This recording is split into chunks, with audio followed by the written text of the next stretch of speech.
안녕하십니까. 맥가이버기입니다. 요즘은 겨울철이라 양봉에 대해서는 그렇게 크게 할 게 없고, 지금 이제 11월 달부터 천천히 준비를 해서 지금 이와 같이 새로운 양봉장을 만들고 있습니다. 우리 초심자들이 알고 있어야 될 부분이, 이 새로운 양봉장을 만들 때 기준점이 있습니다. 기준점. 이 첫 번째는 우리가 새로운 양봉장을 만들 때는 그 양봉장에서 약 한 1년 정도는 지켜봐야 됩니다. 또는 그 지역에 대해서 잘 알고 있어야 된다는 거죠. 두 번째는 이 벌을 제가 많이는 키워보지 않았지만 동, 서, 남, 북이었을 때 방향이 있지 않습니까? 이러한 방향이 있을 때 남쪽 방향을 벌통을 두고 벌을 키워야지만이 가장 잘 성장하더라라는 것을 제가 느꼈습니다. 그 다음에 두 번째로는 정말 남쪽 방향이 안 된다면 동남쪽도 괜찮고 남서쪽도 괜찮습니다. 그렇다면 여기에서 굳이 앞에서 막 바람이 부는데 굳이 남쪽 방향으로 놓느냐? 그것은 아닙니다. 결과적으로 겨울철에는 이 맞바람 치지 않게끔 동남쪽이나 서남쪽을 선택을 하시면 됩니다. 다음으로 세 번째는 이 방향도 여의치 않을 때는 세 번째는 이 동쪽을 바라보고 맞바람을 피해서 놓는 것도 좋고, 그 다음 네 번째가 그래도 바람이 심하다 했을 때는 겨울철에는 서쪽으로 이 벌통을 놓고 방향을 잡아서 이 벌을 키우시는 것을 추천드립니다. 그리고 새로운 봉장을 잡았을 때 벌 위치를 어떻게 놔야 할지를 선택해야 되는데, 저 같은 경우는 위에서 이 봉장을 만들어서 수평을 나름 잡아서 이 봉장을 만들고 하우스를 만들었습니다. 하지만 이 양봉 사업을 해보니까 나름 재미가 쏠쏠치 않아서 제 2봉장을 여기에다가 이제 다시 저 1봉장 있고 2봉장을 구매를 해서 나름대로 벌을 키워봤는데, 이전에는 이와 같이 비슷했습니다. 그래서 제 생각에는 아유 뭐 비도 잘 내려가고 좋겠다 싶어서 그냥 했는데, 내금을 하다 보니까 이렇게 앉아 있는데 허리도 아프고 이쪽 궁뎅이도 아프고 이런 단점이 있습니다. 따라서 제가 장비를 그냥 구매를 해서 처음에는 이것을 의뢰를 맡겨봤습니다. 수평을 좀 잡아주갖고 이렇게 해주는데 비용이 얼마냐라고 물었을 때 비용이 너무 비싸더라고요. 제가 생각했던 비용보다. 그래서 이와 같이 포크레인을 중고로 하나 구매를 해서 지금 11월 달부터 조금씩 이 수평 작업을 하고 있습니다. 이 수평 작업 저도 이렇게 하는 것을 많이 해보진 않았지만, 먼저 뭐 청량 장비도 없고 하다 보니까 가정에서 사용하는 타일을 바를 때 쓰는 이 레이저 수평계를 가지고 저녁 시간에, 낮에는 레이저 수평계가 잘 되지 않습니다. 따라서 저녁 시간에 수평계를 가지고 나름 락카를 칠해서 나름 제가 바라는 0점을 세팅하고 그의 측정값을 맞춰서 나름 이렇게 수평 작업을 대충 하고 마지막에 이제 나라시 작업을 할 거예요. 자, 그리고 오늘은 이제 무엇을 할 건가 하면, 벌을 보기보다는 우리 초심자들이 양봉장을 선택할 때 어떻게 해야 된다라는 얘기를 좀 드렸습니다.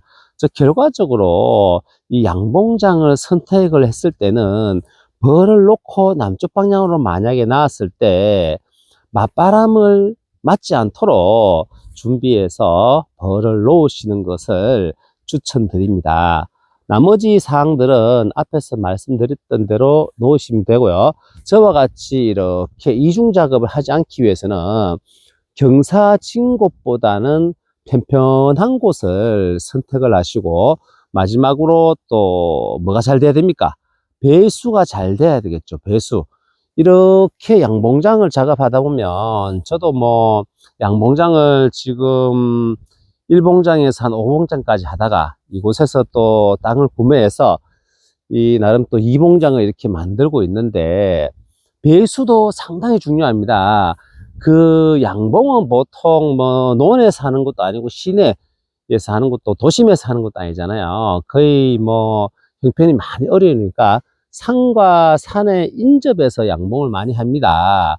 그래야지만 우리 꿀벌들이 먹이도 많고 자연과 함께 할 수 있는 게 있죠.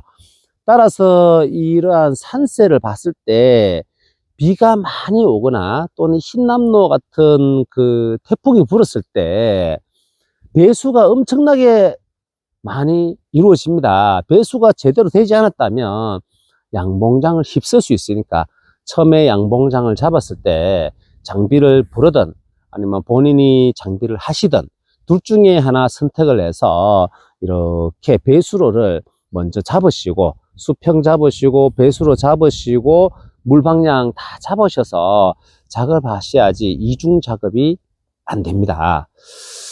저도 뭐 이 산에서 나름 물이 얼마만큼 날 것이라는 예상을 하고 배수로 작업을 하였지만, 지지난해에 흰남노 왔을 때 물이 엄청 내려와 갖고 생각보다는 너무 많이 내려와 갖고 볼통이 다 떠내려가서 저기에서 둥둥둥둥 떠내려와서 바로 앞에 보면 저수지가 있는데 저수지에 꼬링을 했다는 결과를 영상에 한 편 띄워드리겠습니다.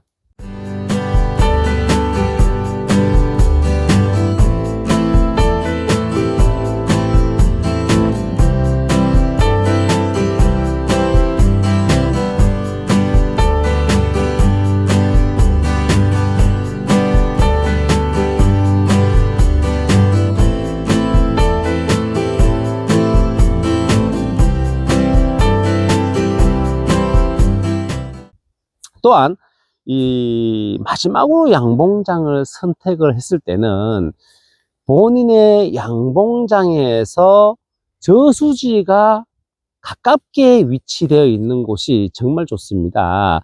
우리 벌들은 물이 없으면 물을 길러로 가는 에너지를 소진하게 됩니다. 따라서 이와 같이 여기 밑에 보면 저수지가 이렇게 있고요.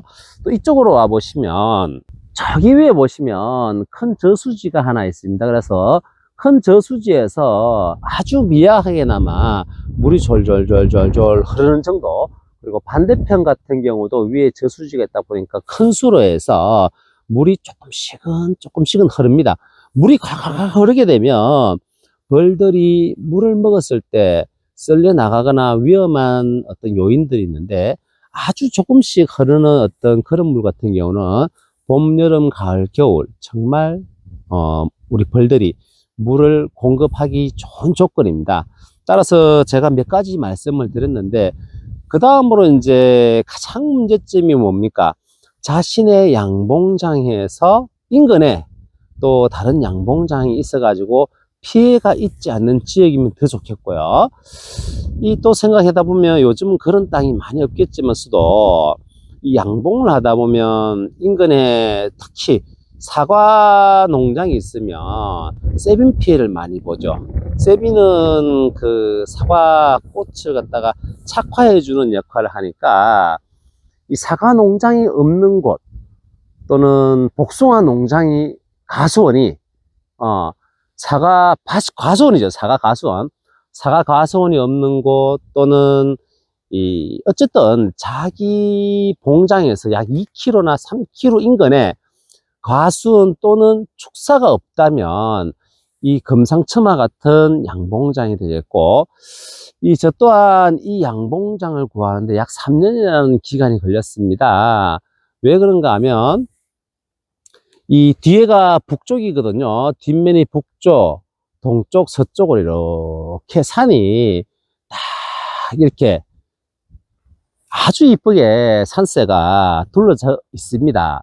따라서 태풍이라든지 바람에는 나름 장점이 있는 봉장이고, 이 남쪽 방향에는 쫙 트여 가지고 이쪽이 이제 남쪽 방향이 되거든요.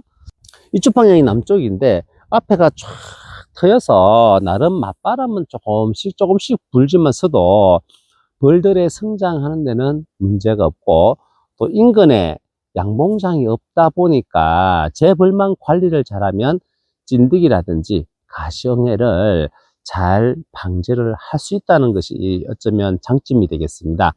따라서 우리 초심자들 또는 양봉을 하고자 하시는 분들, 또는 양봉과 이 관심 있으신 분들은 양봉장을 선택하실 때 저와 제가 이렇게 짧게나마 말씀드렸던 것을 참고하셔서 양봉장을 선택을 하시면 되겠습니다.